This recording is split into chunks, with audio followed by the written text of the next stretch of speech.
Have you ever been so in love with someone that the world feels like it's just the two of you? That was Emily and me. But what if I told you that the love of my life turned out to be my sister, and instead of walking away, we ran? This is the story of how I risked everything for a love that defied every rule.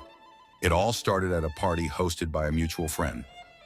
I almost didn't go that night, but something told me to. Emily was there, laughing with a group of people, and I was instantly drawn to her. I can't explain it. It wasn't just attraction.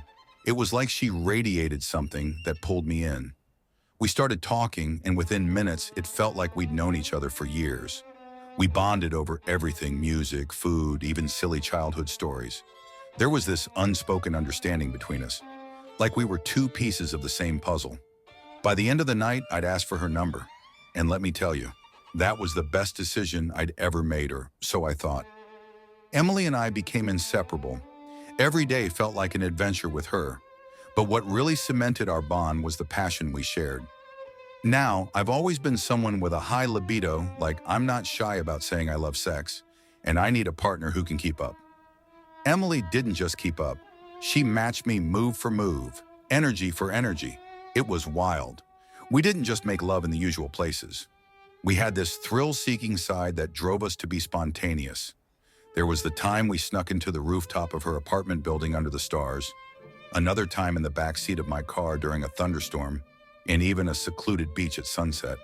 Every moment with her felt electric, like we were the only people in the world. I've been in relationships before, but nothing came close to what Emily and I had. Looking back, there were some signs, but at the time I ignored them. For one, we looked a little alike. People used to joke that we could be siblings and we'd laugh it off. Then there were the family stories. Emily never knew her dad, and my mom rarely spoke about mine. It felt like a coincidence, but now I see how much denial we were both in.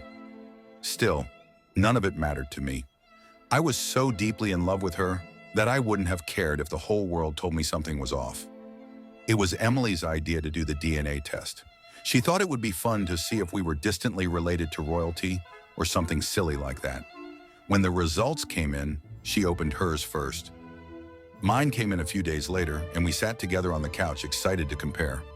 At first, everything seemed normal, until I noticed something under the close family matches section.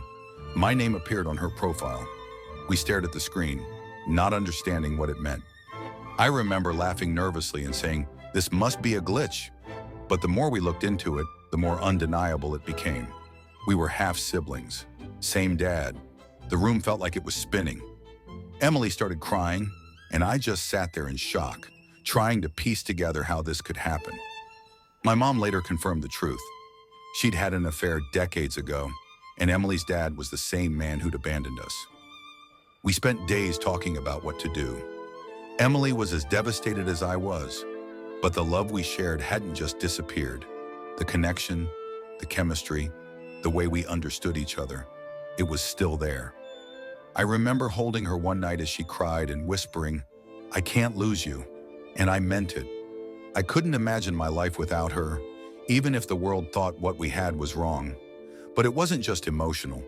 The physical side of our relationship was, well, it was perfect. She knew me in ways no one ever had, and every time we were together, it felt like magic. I couldn't let that go. After weeks of torment, we made a decision that would change our lives forever. We decided to leave, to start fresh somewhere no one knew us. We packed our bags, sold what little we had, and moved to a country far away. It was terrifying but exhilarating at the same time. For the first time in weeks, we felt free. In our new home, we didn't have to explain ourselves to anyone. We were just Emily and me, two people deeply in love, building a life together. It wasn't easy. There were moments of doubt, fear, and guilt, but we promised each other we'd face it all together. Today, Emily and I live a quiet life.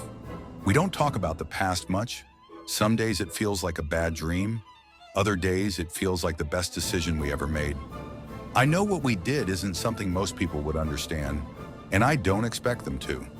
But at the end of the day, I chose love over everything else. I chose Emily. What would you do if you were in my shoes? Could you give up the love of your life, or would you fight for it no matter the cost? Let me know in the comments. And if you enjoyed this story, don't forget to like, subscribe, and share. I have plenty more crazy stories to tell.